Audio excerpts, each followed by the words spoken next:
Hello again, I'm Steve Jones and this is another Travel Today wrap-up where we bring you this week's major headlines from the travel industry. And don't forget, at the end of this video you've got another chance to win 2 gold class cinema tickets courtesy of Hahn Air and Travel Today, so make sure you stick around for that. First to news though, and where else to start but Tiger Airways.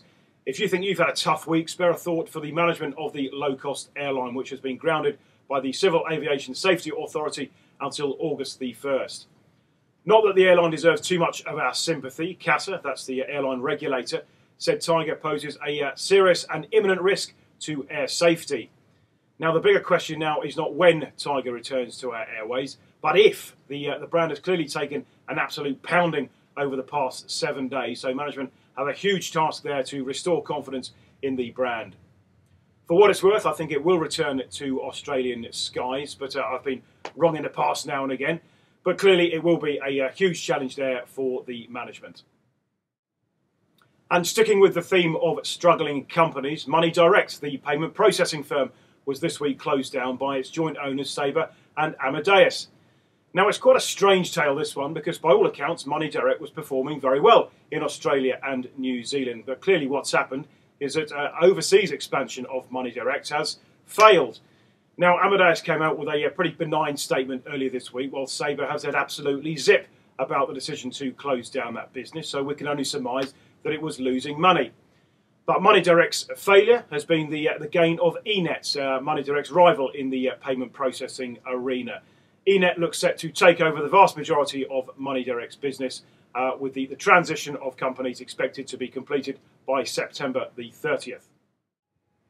On to retail now, and Harvey World Travel this week said it enjoyed a brilliant second half to the 2010-11 financial year. That's the word used by Managing Director David Rivers, who also said that some franchisees had enjoyed a record year. Somewhat of a surprise that, given the patchy nature of the market, and I'll be interested to see how other groups are faring. We'll get a better idea when companies start releasing their full year financial results next month. Briefly to other news now, and reports emerged in Fiji and picked up by Travel Today that Tourism Fiji Chief Executive Josefa Tuamoto has announced his intention not to renew his contract when it expires in November. Now, Tuamoto refused to confirm or deny those stories, but it will be a blow for Tourism Fiji should that come to pass. And finally, the day has arrived that we thought we'd never see. A Boeing 787 Dreamliner arrived in Japan for test flights with its first customer, All Nippon Airways. Never mind that it's 3 years late, let's just hope those flights go off without a hitch. It's competition time now, so over to my colleague Anne Mujumdar. Just like last week, we'll be giving away another 2 gold class cinema tickets courtesy of Hahn Air and Travel Today. For your chance to win, just email the answer to the following question to competitions@travelweekly.com.au. Here's the question.